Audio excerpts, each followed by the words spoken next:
One of the things that I think is happening, because we're in a time of very significant shifts from one paradigm to the other, we're really reaching the end of the rationalist, reductive, mechanicalist orientation, because it's not really very accurate to the world. But we've discovered in that focus incredible minutia and sophistication about the exterior world. We just have lost the same capacity for our interior world. So many indigenous cultures, they had a very active and alive feeling body. What many of them would say was that you have to wake up twice in the morning, once when your mind wakes up and the second time when your heart wakes up.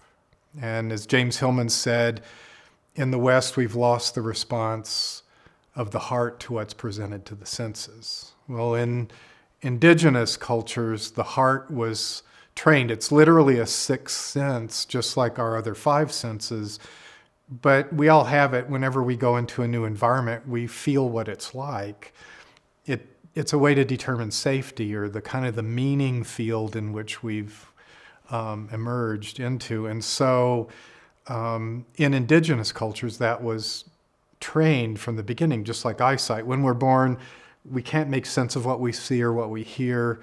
But for us, beginning with first grade, that part of us is suppressed. So by educating that part and spending so many years educating it, it now has the same dexterity as my mental gifts. And so when you blend those two things together, what you get, if you're cautious, is the best part of both worlds. And that's where I think we're moving to. So when I work with plant medicines in the old way, by paying attention to how they feel, which gives you, that's the first step in understanding the meanings that are embedded within them, which includes their chemical nature and their healing dynamics and a lot of things that are difficult to explain in words, but can be if you use big words.